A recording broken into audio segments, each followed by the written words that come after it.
Hey! Ba-dum, bum, bum, bum. Ladies and gentlemen, ProWrestling.me proudly presents Wrestle AM. Of course, you got me, Boom Boom, sexiest man on all internet wrestling radio, along with the huge one, Dave Koco, live out of Tokyo, Japan. And Dave, a lot of big stuff going on in the world of professional wrestling, particularly on your side of the Pacific here. We're talking about New Japan Pro Wrestling. They just wrapped up New Year's Dash. Huge development coming out of that event. And if you want to check it out, we've got a review of it, or actually just the results and detailed results of all the matches over on our website, ProWrestling.me. That is correct, ProWrestling.me, not a .com. It's ProWrestling.me. And Dave, I know you checked it out just like I did. And what do you give it? A win, a loss, or a tie? You know what? Wrestle Kingdom was so huge. If it wasn't for the big shock, I think I would have gave this a tie or maybe lower. But I think that shock, and we'll get to it. I mean, it's pretty obvious, but I don't know. I like to do stuff in order. If it wasn't for that big shocking moment, I don't think it would have been that good. That's my opinion. I'm giving it a win, but the Bullet Club moment saved the show for me. If it wasn't for that Bullet Club moment, I don't think I would have given it a win. We are on live chat and on Twitter at KocoSports, so tell us what you thought of the show, win, loss, or tie, and we'll try to get to as many comments as we can. But, Booms, what did you give it? And let's start breaking it down. Yeah, you know what? I'm probably not going to be as generous as you. I liked it overall. I will give it a strong tie. I just think it was just this. It's hard for me to describe it. It wasn't a bad show. It was just nothing but tag matches. It was just tagamania. It was, 10-man tags, 20-man tags, 30-man tags, regular tags, 6-man tags. I mean, it was just tag matches.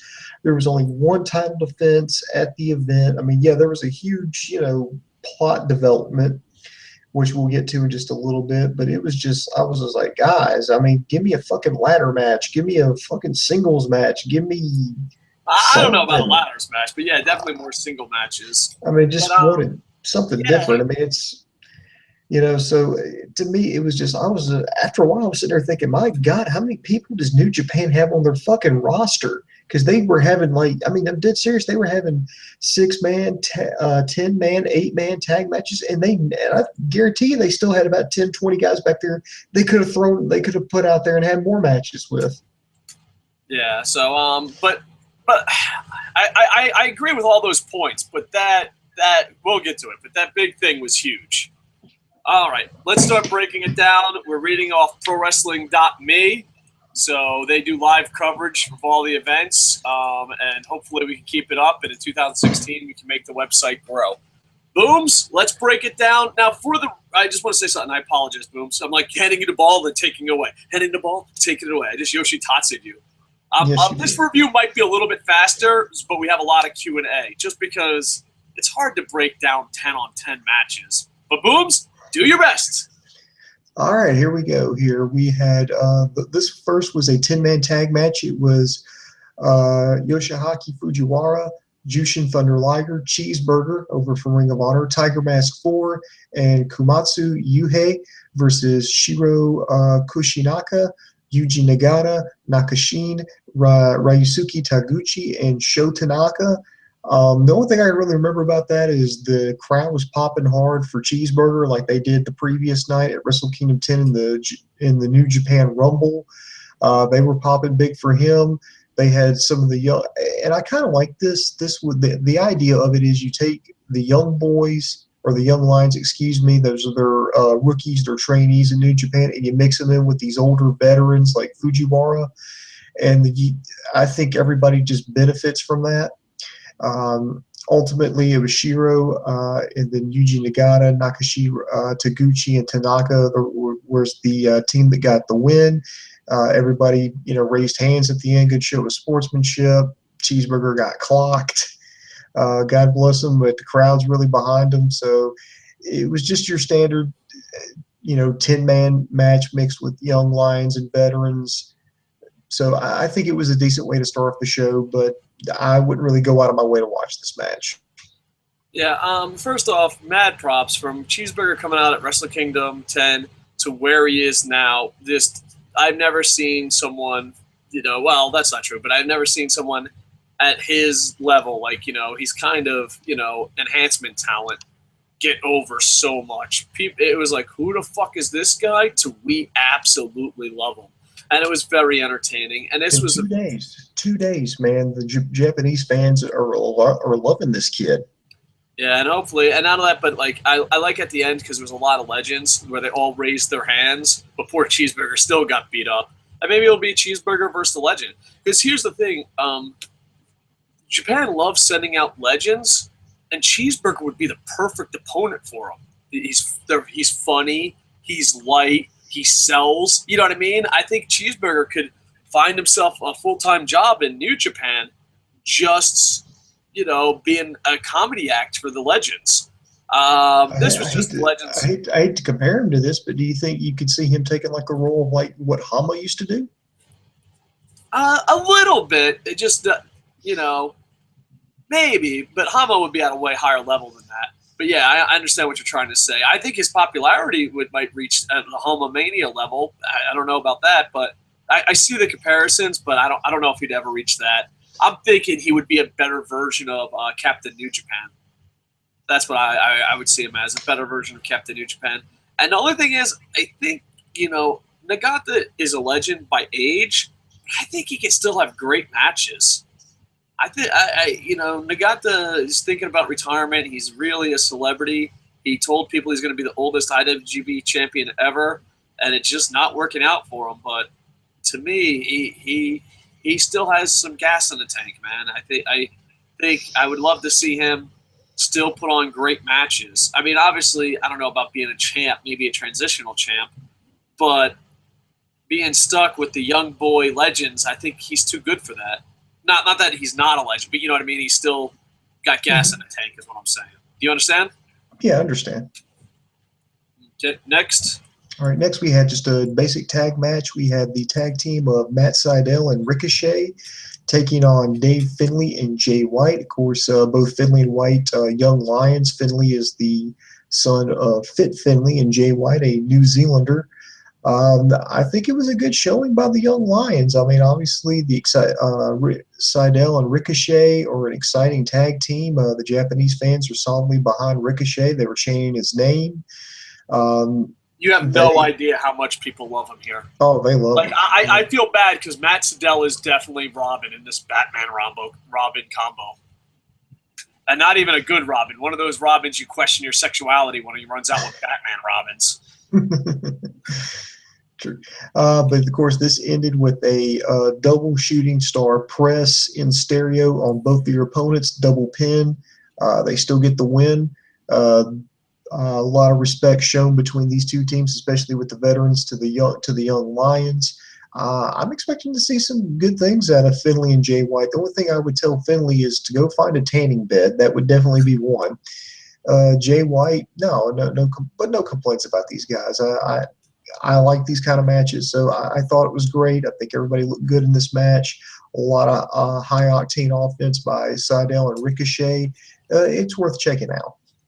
And one thing, we're going to hit a lot of news in this show, but this is something that's kind of big, and we haven't covered it as much as we should be covering it.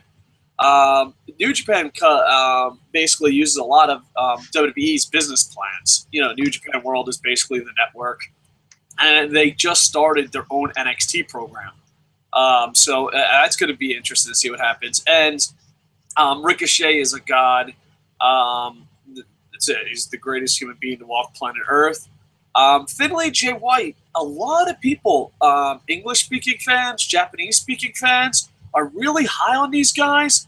And I don't think they're bad. I just don't see why so many people are high on them. So I think in 2016, you just don't see the hype. I mean, you're not saying they're bad. They're a bad team or bad. I just don't see the hype yet. But in 2016, I'm going to keep a close eye on them. I'm definitely going to keep a close eye on them, just because people are like, Finlay and Jay White are amazing, and I'm like, maybe. I've seen bigger improves from Scott Hall's son. I don't know, but I'm going to keep an eye on them. I don't think they're bad. I just don't see the hype just yet. So in 2016, my homework is to keep a close eye on these two. All right, next match.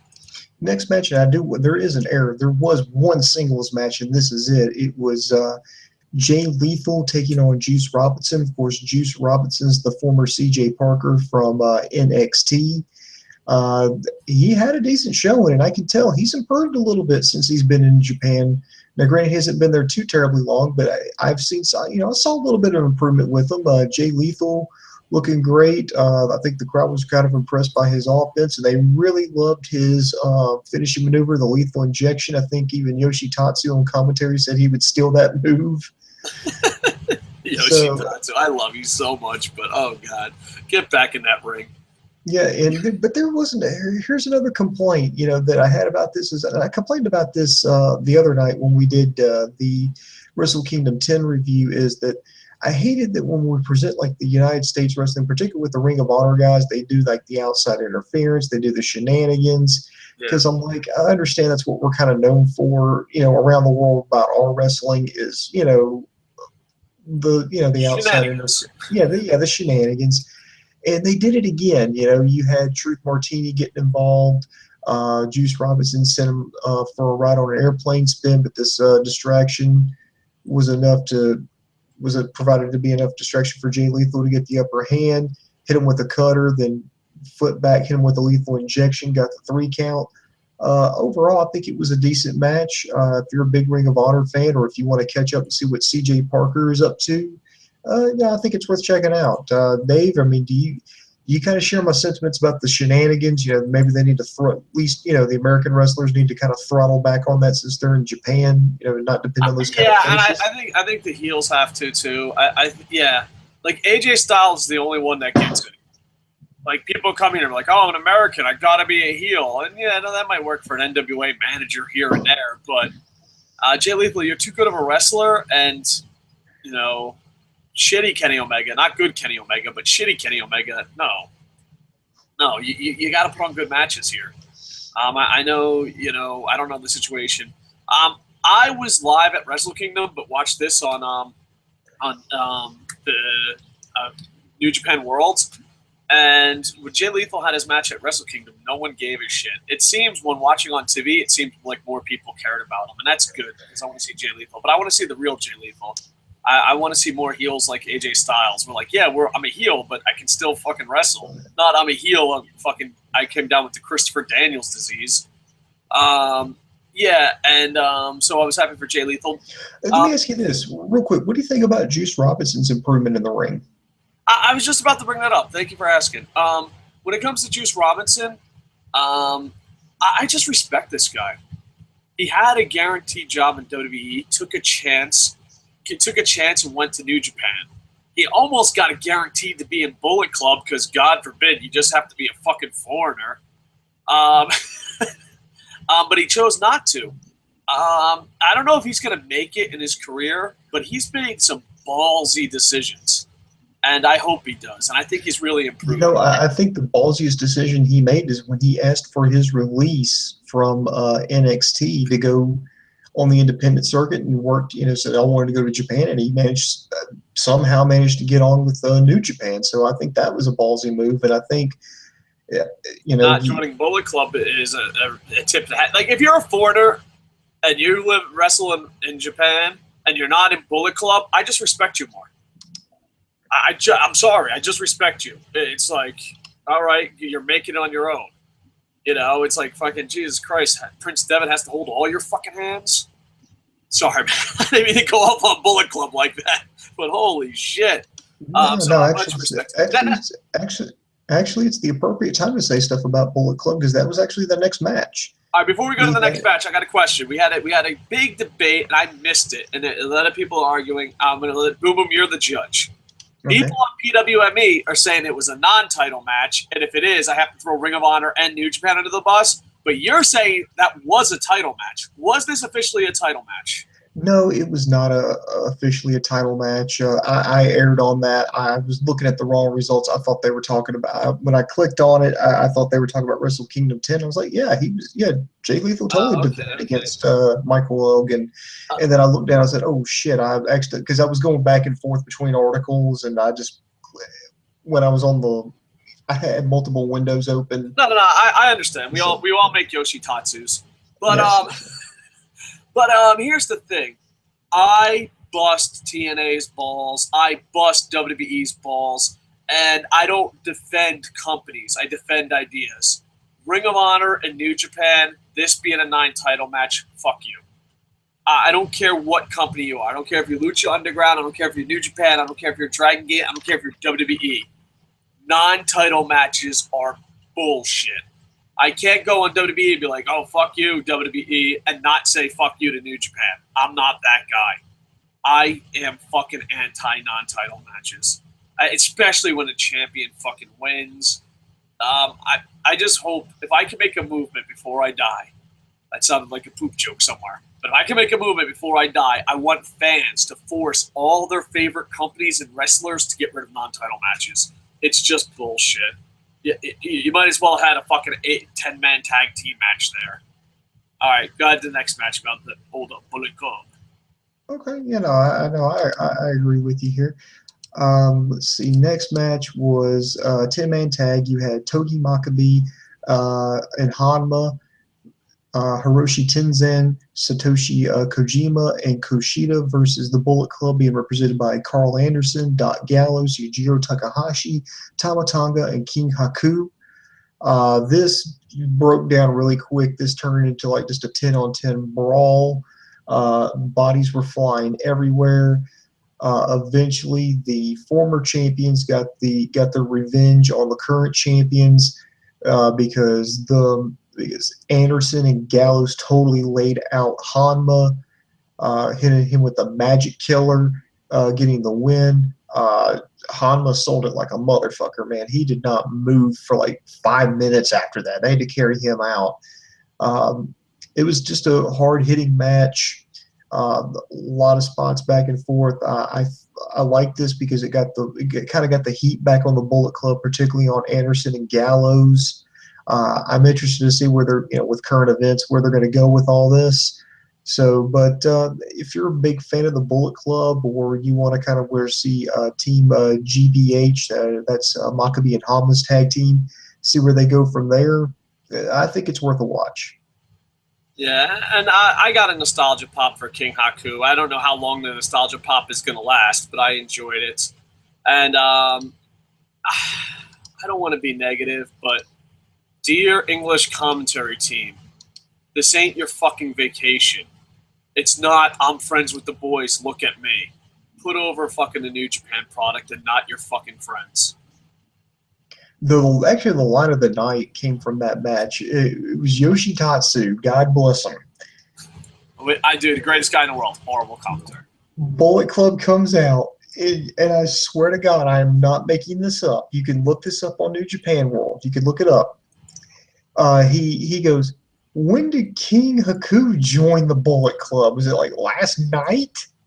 And then you could just hear Stryker and Kevin Kelly working to do damage control, because I think it's a valid point. Well, he is the father of Tama Tonga. It made him like an honorary. They made him an honorary member of Bullet Club, and here he is. And they were just working so hard to work around that. But inside, you're sitting there thinking, "Shut the fuck up, Yoshi! Shut the fuck up!" And I think it was Doc Gallows who cursed more than a KocoSports podcast into the camera. I tip my hat to you. Not many people can out-curse me, but you are absolutely insane. Gallows and Anderson, they do it because, ooh, good God, man. Anderson had he had a line said that he has never done a post. What hall are they? What's the name of the hall that they were in? I apologize. I just call it the hall, but I think it's Kirken Hall. Kirken Hall is right outside New Japan. I've been there a million times, but I can't pronounce it. I apologize. He said that he'd never done one of those shows after Wrestle Kingdom where he wasn't hungover. Of course, he used a lot of swearing in between all those words, but yeah. Yeah, well, I imagine they go out and party and stuff, and it's a different feel than the Monday Night Raw after Mania. All right, next match. Next match was a 6-man tag match, so we went from a 10 to a 6 now. We had Hiroshi Tanahashi, Michael Elgin, and Mascara Dorada taking on Los Ingobernables. I just fucked that up. That's Our Tetsuya. Spanish is as bad as our Japanese. Yeah, I know. Ingobernables, Los Ingobernables. It means the unruly is what it means, but it's Tetsuya Naito, Evil, and Bushi. This was actually surprisingly a really good match. I don't think it's a surprise. These guys are awesome. Go on. Oh, I yeah, just they were usually good. touched you. Especially when Mascara Dorada and Bushi were in there, they really turned up the volume. I mean, they just were like, okay, are we going to do in the ring? Okay, boom, they turned it up to 11. They sped everything up. And now, granted, they weren't in the ring together that long, but when they were, I mean, they were flying all over the place. Bushi got some great spots in there utilizing his mist. I mean, I wonder how many packets he carries with him, because I think he blew mist like 3 times in the span of that match. Michael Elgin, who's really gotten over Japan, turned his career around last year in Japan. I think the crowd was really impressed with his one-arm gorilla press slam and that double slam where he does like a Samoan drop. Samoa drops one guy and does a fall-away slam on another. The crowd was, I mean, just eating that up. But eventually, while the referee's back was turned, Bushi sprayed mist in the eyes of Dorada. They hit him with the low blow. Then Dorada, the Bushi hit Dorada with a middle rope code breaker, got the 3 count. They kept putting the boots to everybody. They even tore off Dorada's mask, and luckily Matt Stryker there to explain the significance of that. That's a huge insult. It's one of the worst things you can actually do. They took Dorada's mask, and then Bushi got on the microphone and said anyway, during the melee, Kushida came out to try to make the save. He wound up getting mist sprayed into his eyes, and Bushi got on the microphone and said he wanted to challenge Kushida for the IWGP Junior Heavyweight Championship. Which is a huge plot development, because that's going to be Kushida's next challenger. And right now, Bushi is actually the welterweight champion over at CMLL in Mexico. So try to add some more gold there. I was actually really like this match. I know this was very tag heavy, but I really, really like this match. So I would recommend everybody check it out. Yeah, I enjoyed the match a lot. I thought, besides the shotgun moment, this was one of the matches of the night. And I've said this a couple times in a couple videos this week. This is the year of Evil Naito. I honestly believe Naito's group will be bigger than Bullet Club in a year or two. I think that if everything goes right, my prediction is it'll be Naito versus Okada at Wrestle Kingdom 11. I just think the merchandise they sold at Wrestle Kingdom was ridiculous, and people love them. And so overall, pretty good match. All right, next. All right, next real is the quick, big one. Yeah, next, and before we get to that, I want to give a shout out to Andrew. That's actually Andy Paps, Randy Morgan, Lennox Watterson, Minzy, Wrestling Ranton.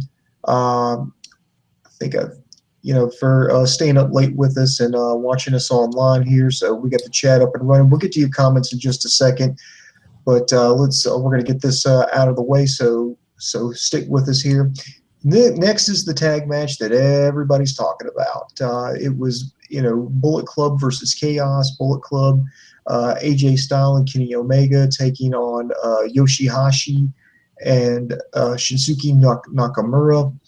Let's just get down to it. It was a damn Hold good on, match. sir. I just want to pre-warn everyone. Mm-hmm. Marking out and shitting your pants goes hand in hand with this match. I had to get that warning out. Go ahead. Let's just cut to the chase. Yeah, it was a good match. It was everything you would expect. But the 2 big things that happened is Kenny Omega hit the one-winged angel on Nakamura and got the pin and got the win on the the Intercontinental Champion, and then turned on the leader of the Bullet Club, hitting AJ Styles with the one-winged angel. The Young Bucks came out. It looked like they were about to, make the save there, and then the rest of the bullet it was Anderson. It was Cody Hall, Anderson, and Gallows.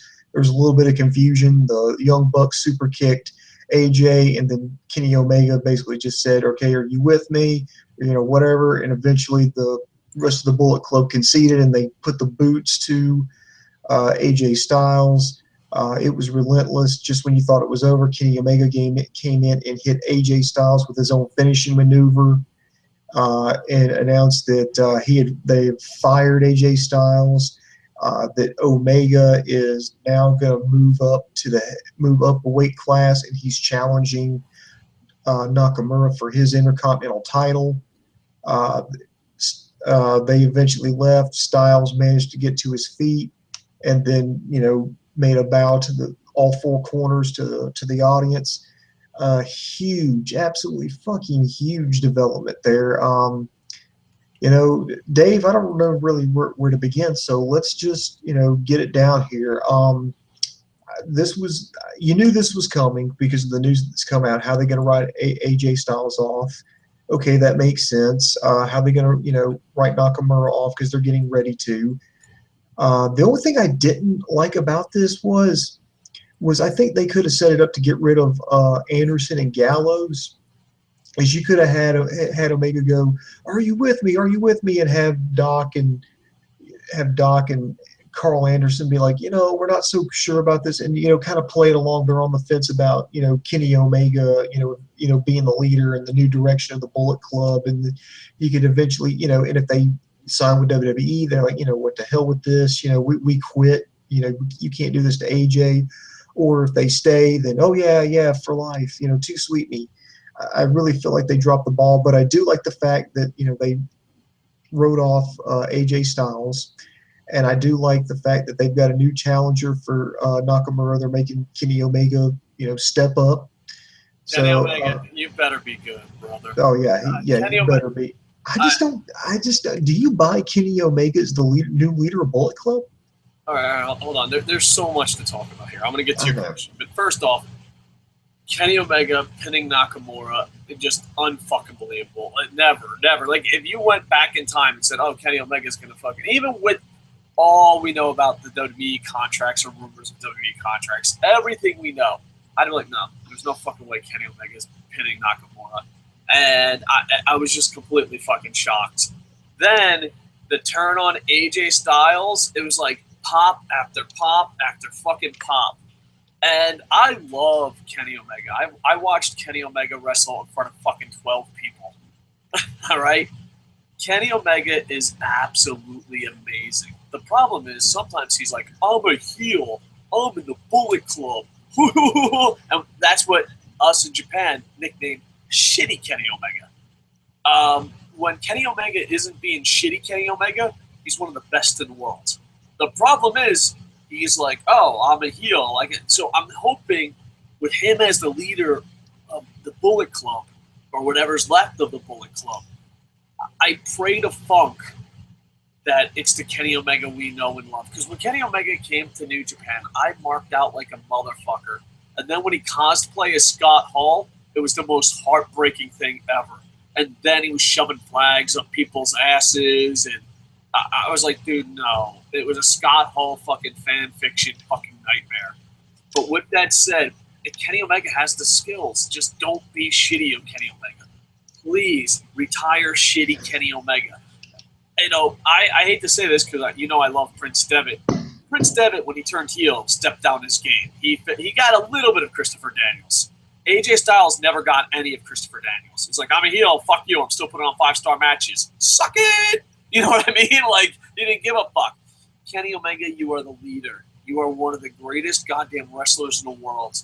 I beggeth of you, please retire shitty Kenny Omega. You are one of the greatest goddamn wrestlers ever. Please be good.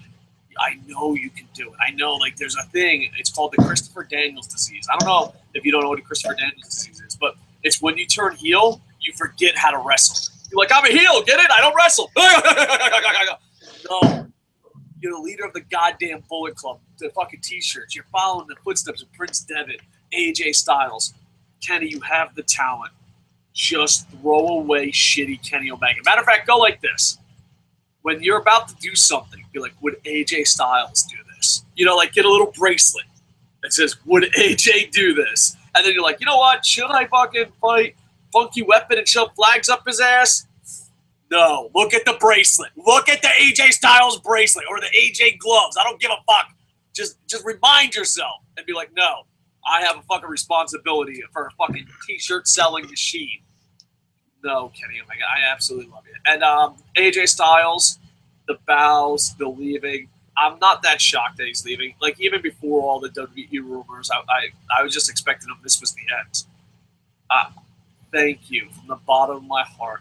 Thank you for coming to New Japan. Your first title run should have been Prince Devitt's, but that second title run was all yours.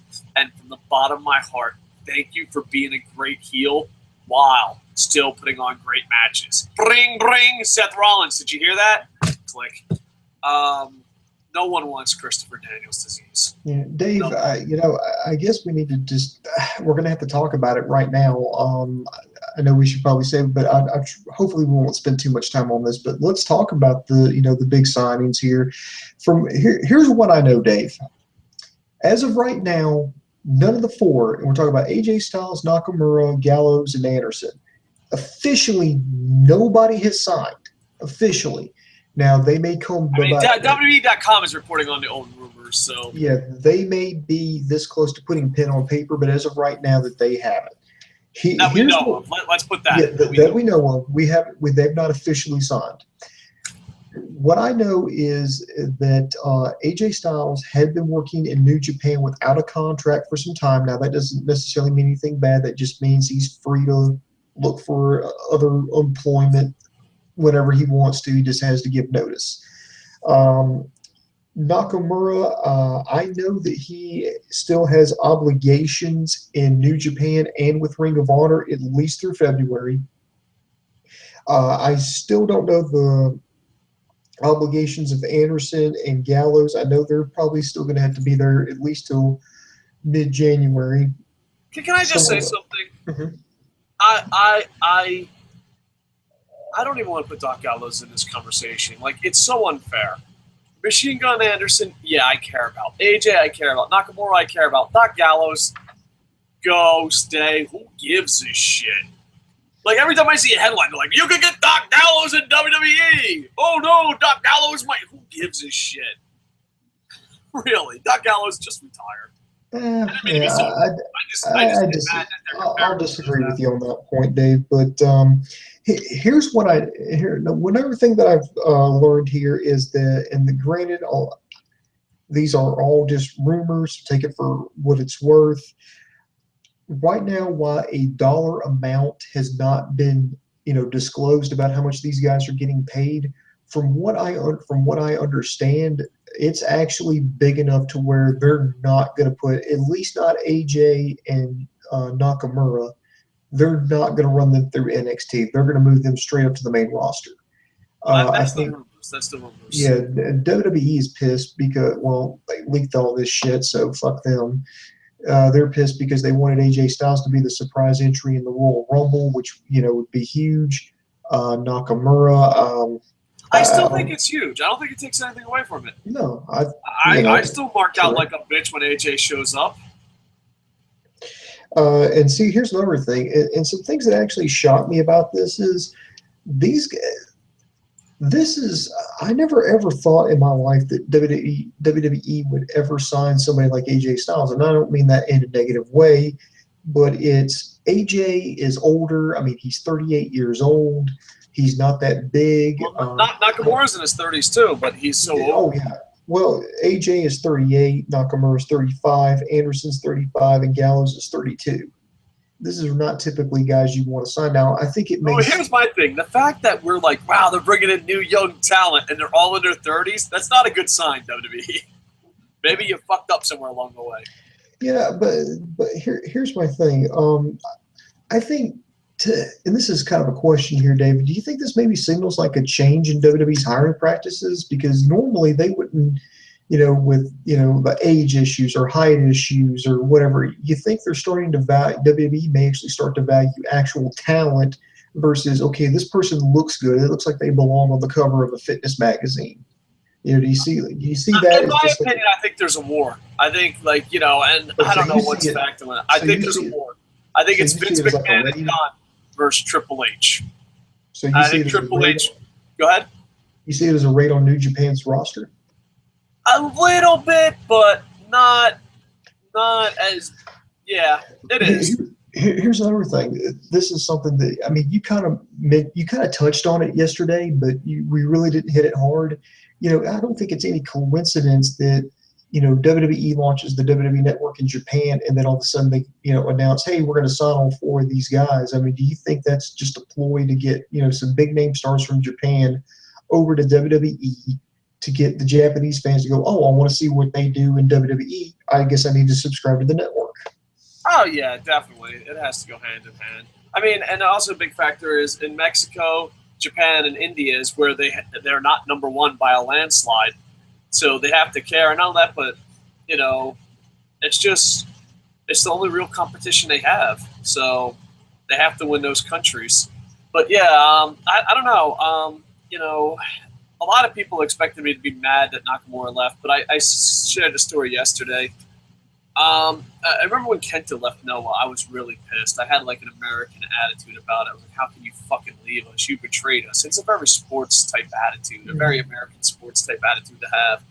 And then I remember watching, and I wish I was there live, just the people respect. Like in Japan, they think differently. They just respect. And I remember there's one sign that like just changed my attitude towards people leaving New Japan to go to WWE. And that was a sign held up for Kenta at his last show. If it's your dream, it's our dream. And it was just an emotional night. And that's how I feel about Nakamura. I just wish him luck. I think AJ Styles, they're just getting him in there. So this is my opinion. They're just getting him in there because he's probably the best wrestler that's never wrestled for the company in North America. So they're just like, oh, we got to get him under. So let's get him under. And this will keep fans happy. But I think I'll be disappointed if they drop the ball on Nakamura. I'll be beyond disappointed. Like, it's crazy. It's absolutely crazy, I tell you. All right. Let's break this down and we'll go to some live comments. And we still have 2 more questions to hit up. Okay. Next, after this, we had an 8-man tag match. We had Hiroki Goto and Shibata teaming up with Red Dragon to take on Okada, Tomohiro Ishii, and Roppongi Vice. I will say this: after tonight, I was actually shocked with the outcome. I was thinking, okay, there's no way they're going to have the IWGP Heavyweight Champions team lose. No, I was absolutely wrong. Hiroki Goto worked this fucking amazing submission maneuver on Trent Beretta, had his arm locked up and he tapped out. Both Shibata and Ishii looks like they're going to continue their feud. Red Dragon looking good. Looks like they may continue their feud with Roppongi Vice. But the big thing to come out of this match was Hiroki Goto straight up challenged Okada. And Okada said, you know what, I lost you in the G1 Climax tournament. I'm going to avenge that loss. So, yeah, I accept your challenge. So I think Goto's going to be a great – by the way, Goto really won me over in this match. I mean, he really, really impressed me over the past couple of days with his performance. So I think it's a great first challenge for Okada post Wrestle Kingdom. And I want to see where this goes. And this is what makes me wish that New Japan had a full-time English commentary team, because if they did, I would straight up keep a full year-round subscription to New Japan World just so I could follow this. But hopefully one day. Yeah, hopefully one day. But I know a couple of guys would be interested in doing something like that. I don't know who the hell they are. A couple of jackwagons, but I would love to see them follow this year round because I want to see how this ends. I mean, they've really got me invested over the past couple of days. Yeah. The 8-man tag match was it. This is just a little nitpick. I understand, and it's a small nitpick because I understand the order. But I would have moved this before the Bullet Club. I think Goto challenging Okada is a way bigger deal if the AJ Styles thing didn't happen minutes earlier. And I understand the champ. I understand their thinking, and it's a small nitpick. But I think Gota challenging Okada before the AJ Styles situation would have been a lot bigger, and it got a bigger pop. And silly YouTube thing. But look at Goto go to sleep on YouTube. You'll never be able to listen to his theme song ever again the same way. So that's a little fucking ha-ha-ha funny fucking meme homework assignment. Goto, go to sleep. It's fucking, I don't know who made that, but they are comedy fucking genius gold, because every time I hear his music, I'm like, go. Yeah, I just fucking, yeah. But yeah, I enjoyed it a lot. And I don't mean to be an ass, but I just think Goto's stalling for time. Okada has to wrestle someone before fucking that feud with Naito. You know, like, that's just my opinion, but it might be a fucking unpopular opinion, because Goto's really fucking amazing, but, you know, it's kind of like, really? Goto? All right, we'll see what happens. Oh, man, I'll be heartbroken if my homeboy fucking Okada loses. I'm too much of an Okada fanboy. I have to put, like, a little asterisk on the graphic. It would be like, Dave, like, you know, like, put a graphic, Dave Coco, full-time Okada fanboy. Let's go to the main event, hit 2 questions, and go live chat. Let's go do that.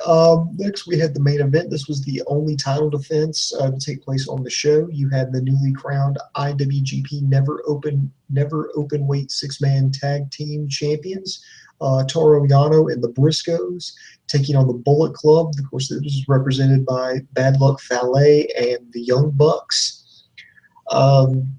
I thought maybe they were going to change hands. Maybe they just did the Briscoes and Yano winning it just for the feel-good moment, and maybe they weren't serious about it, and they were going to just have it immediately change hands the next night. No, but the Briscoe brothers looked impressive. I think the fans were actually, you know, kind of impressed by the Briscoes. Jay got to hit the Jay Driller.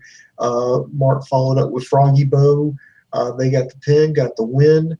Afterwards, both Jay and Mark, you know, gave a little bit of a speech. Toru Yano got on the microphone and said, "I know you can't understand what they're saying, but we're going to defend these belts against all challengers." So you had a good feel-good moment. Yeah, and not that, but I was shocked that the Briscoes won, and then I was shocked that Briscoes kept it. This is like fucking Team Shocker. Like, I was like, there's no way the fucking Briscoes can win at Wrestle Kingdom. Oh, well, they're going to fucking lose it. These motherfuckers just keep winning. And the Yano, if you understand a little bit of Japanese, the Yano Briscoes fucking promos were pretty funny. That, like, it was pretty fucking, like, gold. But you have to kind of, like, know Japanese for the gold about that. And, yeah, overall, I think the shocking moment saved it. All right, we got 2 questions that we have saved up, and then we'll go to live chat. Okay. Boom Boom's grounded me from live chat, so you got it. This is a GTC Gaming. He put this on a Raw thing, and it's kind of interesting. He goes, watched my first New Japan match last night. It was Tanahashi versus Okada with Japanese commentary, and it felt like you took 2 good WWE guys, gave them time, and didn't hold them back. There wasn't anything super superb like anyone saying it is. I think you guys just watch entirely too much WWE while reviewing New Japan, but I understand. I only watch the WWE pay-per-views and the occasional Raw, and I find it highly entertaining, but that's just my thoughts. Listen, I watch more pro wrestling than I even review. Like, there's so many shows. I watch Dragon Gate. I watch Noah. The only thing, and I'm going to be completely honest, it's a weakness. The only thing you can say I don't watch, and it's true, is Pro Wrestling Guerrilla. I want to watch more Pro Wrestling Guerrilla. I don't. So, like, if you're like, oh, you don't watch Pro Wrestling Guerrilla, then no. But if you're like, oh, you don't watch wrestling, like, are you out of your fucking mind? I would say the KocoSports staff or me, there's probably no one that watches more wrestling than all of us. That's insane. Do we watch a lot of WWE? Yeah, because WWE gets the views, and we're hoping that, hey, more people watch WWE, they find us funny, they'll watch Lucha Underground, they'll watch New Japan, all that. And plus WWE, it's a monopoly. It is what it is. So, like, if you're going to knock us for not watching pro wrestling, the only thing you can knock me for is Pro Wrestling Guerrilla. I watch CMLL, I watch AAA, I watch Lucha, you know what I mean? It's just like, So like that part, I was like, dude, get the fucking real. Like if you said, oh, you don't watch PWG and PWG is amazing, I'd bow down to you. I'm like, yes, I need to watch PWG more. That is my fault. But if you're like, oh, well, you don't want to fucking watch wrestling, whatever, pretend those words made sense. I challenge any other podcaster, watch more wrestling than me. I think it's impossible. I think it's physically impossible. I mean, you pretty much have to be there 24/7 to beat me. You know, the only time I'm not watching wrestling or talking wrestling is when I'm at work and I barely fucking work, or when I'm fucking writing. And that's like maybe 4 hours a day. So maybe 8 hours a day, sleep about 4. So maybe half my day is probably watching pro wrestling. So that part. But then you're like, oh, it's just like WWE, except they give them more time. It's just like WWE, except they went all out. Well, that's like saying, and I said this in the comments, it's like saying that piece of shit is like pizza if it was like pizza. You know what I mean? It's like, and he's a gaming channel. It's like playing the original Madden on the computer and then putting a new Madden in and be like, oh, it's the same game, only with more options and better graphics. It's like, what? You know what I mean? Like, I yano that comment. So, yeah, that's it. It's just, yeah, I understand that, hey, maybe we love it and maybe it's the best thing. And I put over Dragon Gate, I put over Lucha Underground, I put over New Japan. These are some of my favorite fucking products. But to you to be like, well, it's just like WWE. If WWE was good, well, yeah, you can say that about anything. We're fucking Sports Center if we're good. You know what I mean? Like, I know. And I don't mean to pick on the guy. I just thought, what a weird fucking comment. Yeah, like, that was a weird if you comment. say Pro Wrestling Guerrilla, I agree. That is my weakness. I do not watch Pro Wrestling Guerrilla, and I am embarrassed by it, but I'm truthful by it. But if you're like, oh, you only watch WWE, that's insane. That's it. That's just fucking insane talk. And the big thing is, think about it. Okay, I'm like LeBron James, except he has talent, and he's taller and better looking, and doesn't crack under the pressure, and can talk better. But I'm just like LeBron James. You can follow what I'm saying? Am I being an asshole about this? I love GTC Gaming. I'm just like, hey, dude, you know, we gotta answer the tough questions, just like the good questions. Boom's your thought on this? It's very similar. I would tell him to maybe try to watch it, especially if he's a first timer, to try to watch it with the English commentary now that it's available. I remember watching, actually seriously sitting down. I mean, I'd seen clips of New Japan on YouTube here and there, but I never ever really got to sit down and watch it until for the first time when I watched Wrestle Kingdom 8, and that was all in Japanese, and that was one hell of a time. Me just trying to follow along, you know, not knowing a lick of Japanese and just trying to follow along was hard enough, but I did enjoy it. And then, you know, last year they had the English commentary of Wrestle Kingdom. Now this year they had English commentary. Then of course, this event that we've just reviewed had English commentary. I would say to check it out and expose yourself to other different things. But yeah, I agree with what David is saying. It's like, okay, it's like WWE except for it's better. Well, then it's not WWE. I mean, it's just, maybe it's not your thing. Well, and my whole thing is, if WWE put on New Japan style matches and put the best wrestlers in the main event, then yeah, it could compete with New Japan and it could be better. But I don't know, like, you know, I'm eating pizza because I'm a fat ass and this is the only time I can fucking eat. I'd be like, this is the greatest pizza in the world if it tastes better. You know what I mean? It's just, I understand where you're coming from. But at the same time, I don't want to be too mean because he leaves great comments. Oh, yeah. And you know what I mean? But I hope he doesn't think we're being mean. But, you know, you have to hit the negatives and the positives. Yeah. Now, this one is neither negative or positive, more knowledge-based. Okay. We got it from Facebook, Bobby C. Boom, boom, get your live tweets, live comments ready. Okay.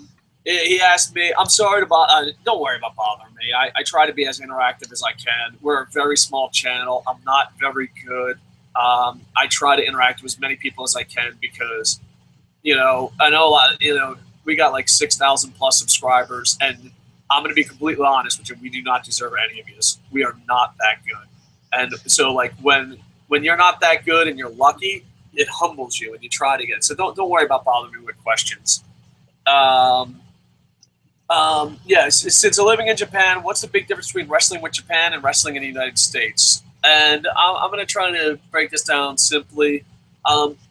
In WWE. Well, let's compare WWE to Japan because there's a lot of indies that don't do the same thing. But WWE is kind of known as American Pro Wrestling.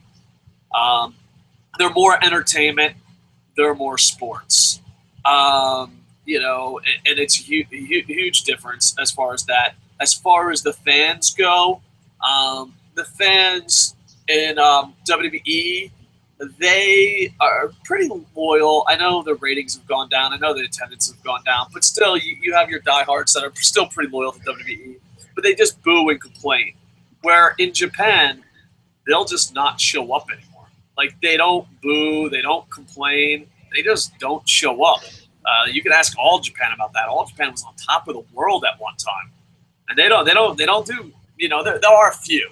But compared to America, there's very few podcasts. There's very outspoken fans. Japan has a lot of options. So, like, you know, if New Japan messes up, you'll hear people go, all right, I'm a Noah fan now. If Noah messes up, they're like, all right, I'm a Dragon Gate fan now. There's just so many options and so many shows. So they don't really boo or complain. And here, like in America, I feel like WWE, there has to be a good guy and bad guy.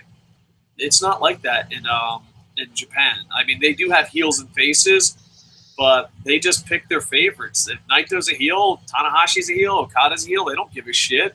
They don't care if it's a heel or a face. And they let themselves go in Japan. Like in America, they fell in for the worst spar. We're in a business trap. In Japan, they don't give a shit. Like, they don't care if they're not in the business. They don't care. You know, what they care about is being invested in a storyline. And if you break their hearts, they just don't come back. I believe a lot of people Tanahashi broke a lot of people's hearts last Wrestle Kingdom. The arena emptied, and they were 11,000 short on attendance by most number standards. I know. Last year I went to Wrestle Kingdom 9 with 10 different people. All 9 of them canceled because of the rematch with Tanahashi, and I had to bring someone that never been to a pro wrestling event. So, like, it's not like, oh, I'm going to go online and complain and I care about changing. It's like, fuck it, dude. That's what you fucking do? I'm going. There was a time where All Japan false advertised, and they packed the place, and they went on and said, oh, sorry, we false advertised. You just heard. No one booed. No one complained. They just picked up their shit, went to the ticket window, and said, we want our money back. It was really weird. It was like, I don't think you could ever see that in America, but yeah, like it was down here in Kamada. It was a small, brand new building, and I could walk to it. And they were just like, all right, what we advertised isn't happening. And you heard Russell's, you know, I was about to boo. I'm like, what the fuck is everyone doing? And you just see, whoop, whoop, money back now. And so it's different. You have to keep your word. You have to put on a great show. And you'll see fans praying, crying, just letting themselves go. In America, you do that with Hollywood. You'll go to a theater and people will cry. You'll go to a play and people will cry and you won't be mocked because you're like, oh, well, I mean, you'll be mocked by fucking alpha male fucking chimpanzees, but you probably won't be mocked by fucking normal fucking people. You know, if you cry at the end of Rudy, you're only fucking human. But, like, if you cry at pro wrestling, like, what the fuck? You're a meme forever. No. At Wrestle Kingdom 9, a lady missed the semi-main event because she had to go to the bathroom and cry because Naito lost to AJ Styles. Tiger Mask unmasked. You see people cry. It's different. It's very respectful. It's a different atmosphere. It's a very respectful atmosphere. But now, how they avoid it, they just don't show up. Like, you know, like example, WrestleMania, an American fan, and I'm guilty of this too. I'm not, you know, I'm not above it. I'm guilty of, oh, fucking John Cena fucking sucks. I'm going to watch it and complain. Yeah, not New Japan. That's not fair to New Japan, but not Japanese fans. They're just like, oh, John Cena's on top? I want my money back. I'm leaving now.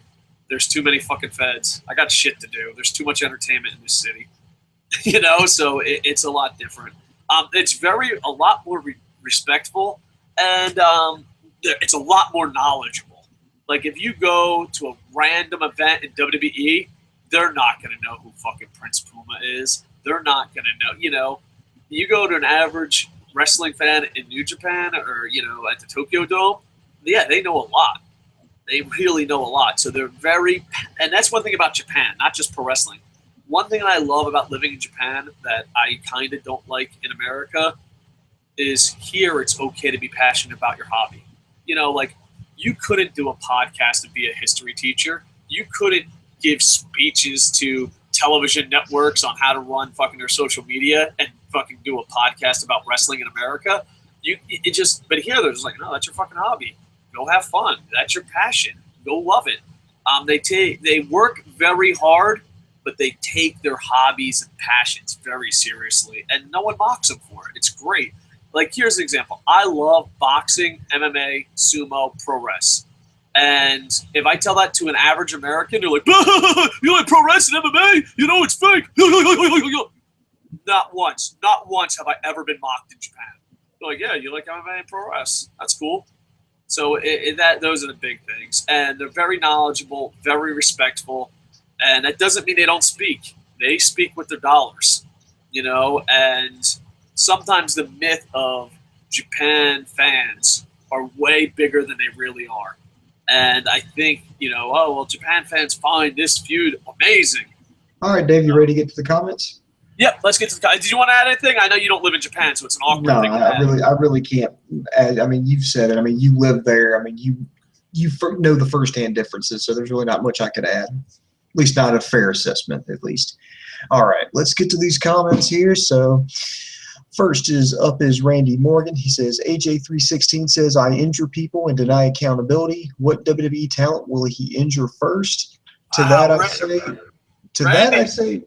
I say, Randy, to whoever can't fucking wrestle, because everybody who's broken their fucking neck with a Styles Clash has fucked it up. You are Team AJ. Because they tuck their chin, they're supposed to lift their head up. And they've been told that, they've been warned that, but instead they tucked their chin, and that's exactly how Yoshi-Tatsu broke his damn neck. He tucked his chin instead of lifting his head up. So if you'll do what you're supposed to do, you'll be fine. And it's not AJ's fault. He's hit that Styles Clash on champions. He's hit it on people in countries around the world. They've been fine. There's been a small minority that have broken their fucking neck because they didn't do what they were supposed to do. Look the fuck up. All right, Boom's. I agree with everything Boom Boom's saying, just not as passionately.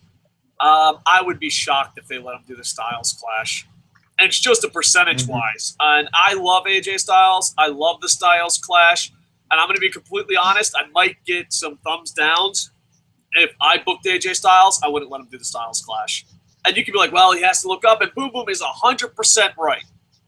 I just, those odds, I wouldn't go with it. And you know me, I push the fucking envelope. Like, sure, you want to jump off the building? Go ahead, Ray Bees. I've ran hardcore shows, and I've pushed the envelope. But if you're like, hey, I broke 4 necks or whatever, I'm just making this number up. I apologize if it's incorrect. But I broke so many necks this year. Yeah, let's not do that. Not on my watch. And I love AJ. And everything Boom Boom's saying is right. I just don't as strongly agree. Yeah, to my knowledge, he's broken 2. That's to my knowledge. Well, maybe. Yeah, you might be right. Because the indie guy, Yoshi-Tatsu, and Roderick Strong took it badly. I think there might be other people, but I apologize for not knowing those other people. All right, next comment is from Lennox Watterson. What if they use AJ, Anderson, and Gallows to team up with Balor and make a Radicals kind of team? They would eventually turn on either AJ or Balor down the line because WWE loves their 3-man teams. Here's the thing. I think they need to have everybody bypass NXT at this point if you're going to do this, because it's not going to make much sense to have Anderson and Gallows go to NXT while AJ and Nakamura stay out. And if you're going to do, like another version of the Bullet Club, I mean, you can't call it the Bullet Club, and I really think it would be kind of lame to call it the Balor Club. Says you. I just Yoshi-Tatsu you. Mm-hmm. But that means you would have to bring up Finn Balor to the main roster, and they would have to be a heel faction. It would just straight up have to be for that to work. I can see it being a tweener cool faction. Like they do heel shit, but people still love them. Maybe I could see that, and leave their 3-man. Yeah, I could see something like that. The only problem I have with the Radicals type group is that you might water it down because WWE sucks at that. I mean, look what the Divas Revolution became. So I think a lot of times when people ask these booking questions, I'm like, that would work if you had a storyteller. But they have fucked up a lot of good ideas, and I think that has a high percentage of being fucked up. But I like the idea if you had a good writer behind it. All right, go ahead, Booms. Next, see Lennox Watterson. Omega's turn was hilarious. I wish Dolph was still in his spot. I think he would be a great Intercontinental Champion. Does anyone think from Ring of Honor will get put in the Bullet Club, possibly Ricochet? I just can I answer real quick just about Ricochet? Yeah. You can ask about the Ring of Honor. I don't think so. Ricochet is beloved, bro. You don't even know. Like, I feel bad for his tag team partner because Ricochet is that much loved in Japan because they see him as one of their own. Same thing with Prince Devitt. He just made his way up through Dragon Gate, and no, I mean, line of the night at Wrestle Kingdom was some lady. I think it was during the Power Bomb. I apologize. My memory is really bad. Some lady next to me shouted, "You can't do that. He's royalty," but like really meant it. He is beloved. I mean, I just don't see it happening. I could be wrong. I mean, but I don't. I just want to know, as a person live in the arena, he is really, really loved. All right, go on, Booms, about the Ring of Honor.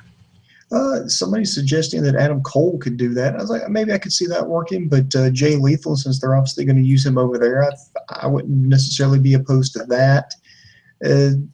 Yeah, I could see something like that working, but honestly, I would like to see the Bullet Club kind of thin out just a little bit. Yeah, I agree with that. I think they really need to thin out. You don't want the Virgil of the NWO. Exactly. When you start adding too many people, I mean, hell, when you get like Buff Bagwell and then Scott Norton and Vincent, and then it's just like, okay, yeah, I joined the NWO. You also gave me a balloon and a hamburger. Woo! Yeah. So, hopefully it thins out. I would be shocked beyond belief if it was Ricochet. Now, Andy Paps is actually asking which two members of the Bullet Club will step up to fill Doc Gallows and Carl Anderson spots. I'm thinking right now Bad Luck Fale and Tama Tonga would be my. Yeah, probably. I mean, Anderson's going to be hard to fill because he was, like, a couple of years ago, especially when Giant Bernard was there, he was the future Gaijin. Everyone talked about him so highly, and he was part of the Bullet Club. So he will be hard to replace, to be honest. Doc Gallows, he can be replaced by this Giants puppet. You can throw a chair. I think they finally found something that worked for him. Gallows, you know what you can replace with? You can shit in your hands and then plop it on the desk and be like, that's fucking Gallows' replacement. Why am I so mean to Gallows? I actually don't hate him that much. You could have fooled me. I know. I'm so mean. I'm so mean to Gallows. He's just not good. I disagree. I think they found something. I think they finally found a formula that worked for him. I mean, obviously Festus, that character didn't work out for him. That was good. I honestly think his best character, and I could be wrong. If I'm wrong, correct me right away, Boom Boom. The Straight Edge Society. He was part of that, right? Luke Gallows was that was the best character. In the U.S., but yeah, I think what he does now is Doc Gallows in New Japan is he's been doing the best work of his career. That's my opinion. All right. I agree with your opinion, but that's like if I lost a pound and say it was my best diet. You know what I mean? Technically, David would be right now. Exactly. So that's where we got there. All right. Get some more live comments. I'm going to get to some tweets. At John JTS Shet 81 on Twitter says maybe no CNET Mania. We literally did an hour and a half about that, so I'll send you a link in a little bit. At Wrestling Ranton says, how is New Japan handling the departure of AJ Styles? KocoSports. Oh, he's just plugging us. So much love. I appreciate it. And at Huggy Bear 001 has subscribed to us. Much love. I really appreciate it, dude. It's I know I sometimes maybe it's because I'm getting older. Maybe it's because I'm thinking about stepping down from YouTube. But when people meet you out in the street in the Tokyo Dome and know me, and people subscribe and listen to us, because there's no graphics, there's no editing. It's literally us in a webcam. It's very humbling. And just anyone, thank you. I know it's a bit over the top cheesy, but I'm a bit over the top passionate, romantic fucking type person. But yeah, like, I just, like, I'm going to be completely honest, but we do not deserve this many subscribers. Wrestling Rankin does a way better job. There's so many people that do a better job. So thank you for being a part of our conversation. Booms, before it gets too cheesy and I start shedding a tear, let's hit some live comments. All right, some more live comments here. Lennox Watterson, if they signed Ibushi, we wouldn't see this much hype. Well, no shit, because, well, WWE just signed 4 of their top stars, 3 of which were in the same faction, and their current Intercontinental Champion. So, yeah, it's a big deal. So if they just signed one guy, no disrespect to Ibushi, I would love to see him on this side of the Pacific. But, yeah, WWE just signed 4 top stars. That's a huge freaking deal. I don't care who you are. If they just, even if they signed Ibushi, yeah, it'd be a big deal. But I agree, it wouldn't be this big of a deal. Yeah. I think Nakamura and AJ and then the numbers is what makes it a big deal. Mm-hmm. Like, I think AJ going there is a big deal. I think Nakamura going there is a big deal. And then I think multiple people at once going there is a big deal. Yeah, well, them on their own, it'd be a big deal. But the fact that they signed 4 of them at once, yeah, it just blew it up. Let's see here. Again, this is Lennox Watterson. How long before we see Kenta and Nakamura in a tag team? I don't know. I wouldn't mind seeing it, but I don't want them to put them together. Hey, these 2 guys are Japanese. They must be friends. Let's put them together. They do that often. So yeah, they do. It's like, because they do that with race. They're like, hey, the New Day, they're all black. Let's put them together. For the record, I have to say something. When I ran ACW, State Line was our go-to tag team. On the Indies, it's hard to do a tag team division, so a lot of times because of lack of money, you just have one dominant tag team. And both members of State Line were Puerto Rican, so everyone's like, "What are you doing? You WWEing this up?" And I'm like, "No, oh, I'm a horrible person." But I had to throw that out there. You're like, I can't believe they put minorities together. And then I'm like, I made a lot of money off one tag team, and they were both Puerto Rican. So I just got to throw that out there. I love you, Eddie. I love you, fucking man. I love you guys, State Line. But yeah, go on. Here's one from Bruno, and I kind of disagree with this, but he says Goto is the king of choke style. He's pretty much the guy who never wins the big one. Now, I disagree with that. I know he's won the IWGP tag team titles before. So he's won a big one. And yeah, maybe in singles though. He won a big one against Naito. If you say any title, then I'll say I agree with Boom Boom. But if you're talking about the main titles, then no, I could see that. Storyline wise, he chokes. But I love him, but I don't think he's up there in the top 5. I mean, New Japan's roster is pretty fucking amazing.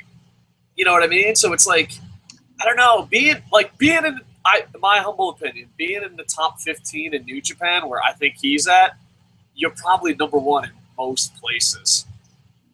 You know what I mean? Mm-hmm. But yeah, I agree. Booking wise, if you count all titles, I agree with Boom Boom. But if you count the main titles, then I'm like, nah, he might have a point. But it's just hard. It's hard to break that. I mean, am I an asshole? I love Goto, but he ain't no Tanahashi. He's no Okada. He's no Ricochet. He's no Nakamura. He's no AJ Styles. He's not even Kenny Omega. You know what I mean? That's 6 guys just off the top of my head. I mean, Shibata, no. I love him, but I see your point. But it's just hard. It's a hard roster to break through. You know what I mean?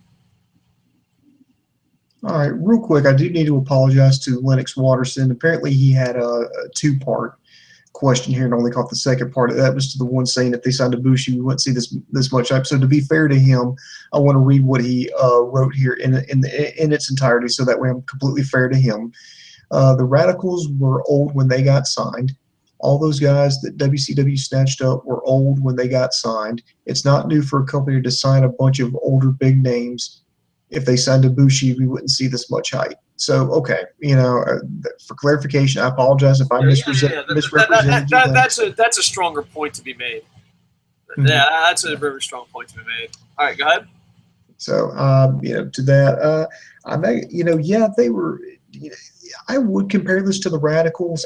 I think if WWE wasn't trying to break into the Japanese market with the WWE network, and had they not really felt like they were in competition with New Japan, I don't think this would happen. Because, like I said, AJ is 38, Nakamura is 35. Carl Anderson's 35. And I just want to add something 32. real quick, Booms. I just want to add something too. I think also if their demographic wasn't 43-year-old men demanding pro wrestling, I think it's also an answer to like, hey guys, we know we're trying to be entertainment, we know we're trying to be children, but we know that's not a real demographic. So I think it's a like, hey, we can have the best guys in the world, and worst nightmare, Nakamura is just there to put over Roman Reigns and John Cena. Worst nightmare ever. Keep me up night tonight. All right. I think Andy Paps has actually got a suggestion about what tag team the Bullet Club should bring up. It should be Cody Hall and Tama Tonga, two second-generation wrestlers. And two guys who are improving tremendously.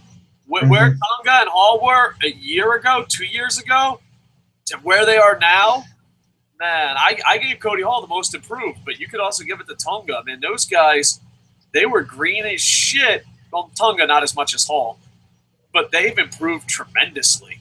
Tremendously. Absolutely. Okay, I think that is going to do it as far as live comments go. So, Dave, I'm going to go ahead and start wrapping this show up. I want to tell everybody to check us out at prowrestling.me. It is not a .com. It's prowrestling.me. We've got all kinds of news and gossip on there. So if you want to go back over the show here and read like our coverage of New Japan, we've also got some big news. Of course, we just mentioned that John Cena suffered a shoulder injury. He's going to miss WrestleMania. We've got the news on that. Plus, we've done a show on that. You can find that over on our YouTube channel.